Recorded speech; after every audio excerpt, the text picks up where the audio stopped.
You're watching your wife being led away by the most powerful man on earth. You can't move. You can't speak. Around you, 50 other senators sit frozen, their wine cups trembling in their hands. Some are praying she'll return. You're praying she won't say anything that gets you both killed. 20 minutes pass like 20 years. When he finally brings her back, he doesn't just return her to your side. He sits down. He pours himself wine. And then, in front of everyone you know, he begins to describe, in graphic, clinical detail, exactly what just happened in that room. Your colleagues are staring at their plates. Your wife is staring at nothing. And you have to smile. You have to nod. You have to thank him. Because the alternative is watching your children die. This wasn't madness. This was a machine. A system designed with surgical precision to destroy the human soul. And the man who built it learned everything he knew by watching his entire family get murdered by the previous emperor. His name was Caligula, and what he did to Rome is so disturbing, so systematically evil, that 2,000 years later, we're still trying to understand how one human being could architect this level of psychological warfare. If you believe that the documented records of history's most terrifying figures must be remembered, consider liking this video and subscribing. Your support unearths more accounts from the darkest corners of the human story. Now, back to the man who turned cruelty into an art form. Stay with me, because what you're about to hear gets worse, much worse. And the most terrifying part isn't what he did, it's that the system he built outlived him. Before I show you the 5 acts of Caligula's terror machine, you need to understand something crucial. He wasn't born evil, he was manufactured, and the process started when he was 7 years old. Picture this. The year is 14 AD. A little boy, maybe 6 or 7, is running through a Roman military camp. He's wearing a miniature legionnaire uniform, complete with tiny armor and little red boots. The soldiers, battle-hardened men who've conquered half the known world, are laughing, picking him up, tossing him in the air. They call him Caligula, Little Boots. He's the son of Germanicus, Rome's greatest general since Julius Caesar himself. The soldiers worship his father, and they adore this kid. He's their mascot, their good luck charm. Everywhere Germanicus goes, little Caligula follows, and the men genuinely believe this child brings them victory. This boy is growing up thinking he's invincible, loved, protected by the most powerful army on earth. He has no idea what's coming. 1 year later, his father dies. The official story, sudden illness. The whispered story, poison, ordered by someone close to the emperor, maybe the emperor himself. Caligula is 8 years old when the machine starts destroying his family. His mother, dragged from their home, accused of treason against the emperor. His oldest brother, arrested, imprisoned, starved until he tried to eat the stuffing from his mattress. His second brother, exiled to an island where guards tortured him until he smashed his own head against the walls to end it. One by one, they're erased, and young Caligula watches it all happen. By the time he's 19, he's the last one left, the sole survivor of his entire bloodline. And then comes the summons. Emperor Tiberius wants to see him. Capri, a beautiful island off the coast of Italy. Tiberius has turned it into his personal fortress, far from Rome, far from the Senate, far from anyone who might object to what he does there. The ancient historians, we're talking Suetonius, Tacitus, people writing within living memory of these events, they describe Capri as a house of horrors. Tiberius has become paranoid, depraved, surrounding himself with astrologers and yes-men, inventing new cruelties because he's bored. And into this environment walks teenage Caligula. He knows Tiberius murdered his family, everyone knows it, but he can't show it, can't even hint at it. One wrong look, one moment of grief, one flash of anger, and he's dead. So he doesn't just survive, he excels. Suetonius writes something chilling. There never was a better servant or a worse master.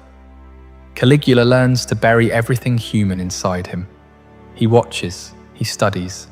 He becomes exactly what Tiberius wants. Obedient, entertaining, harmless.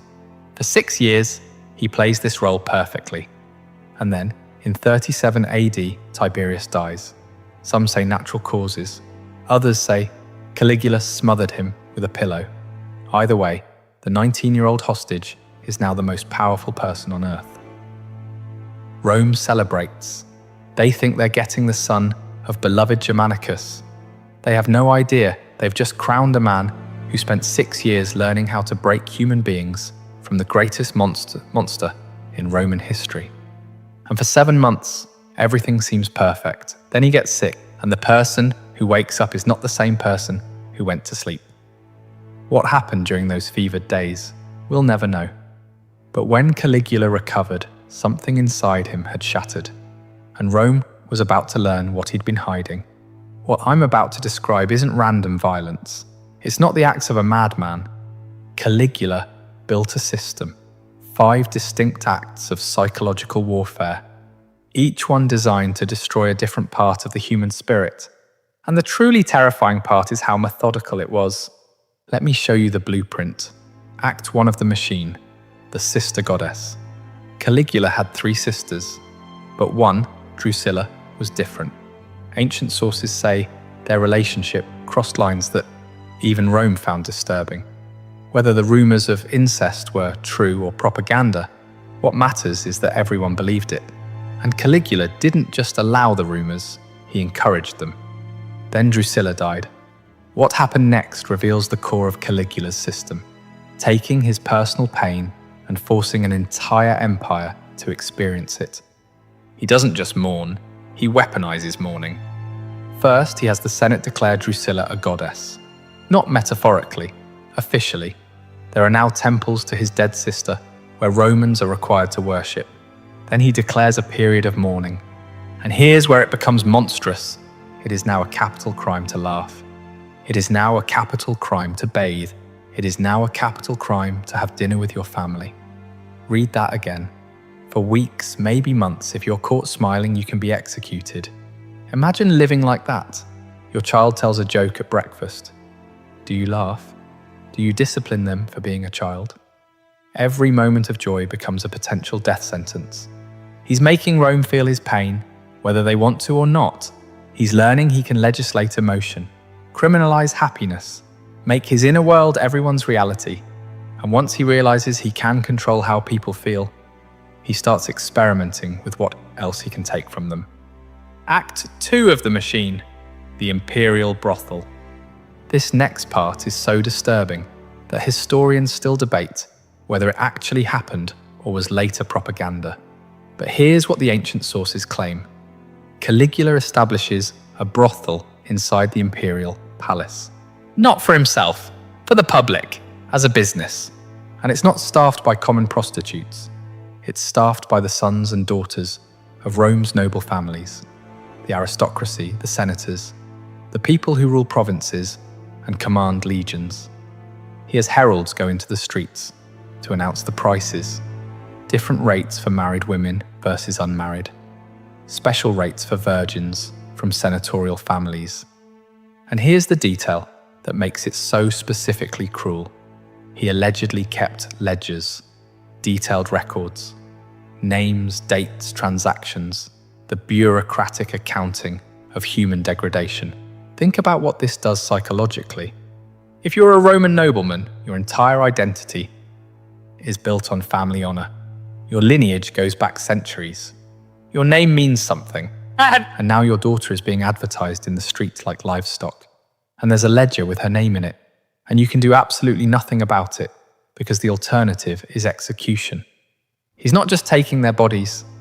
He's taking the one thing Roman aristocracy valued more than life itself. Their reputation, their legacy, their name. But he's still not done because he realizes something.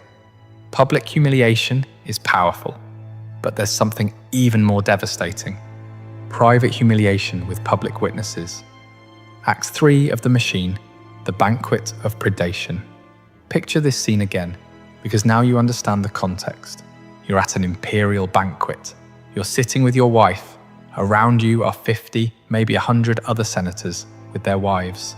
Everyone's drinking wine that tastes like fear. Caligula stands, Everyone goes silent. He walks slowly between the tables, looking at the women. His eyes are clinical, evaluative. He's choosing. He stops at your table. He looks at your wife. He inspects her the way you'd inspect a horse you're thinking of buying, checking her teeth, her hair, the shape of her body.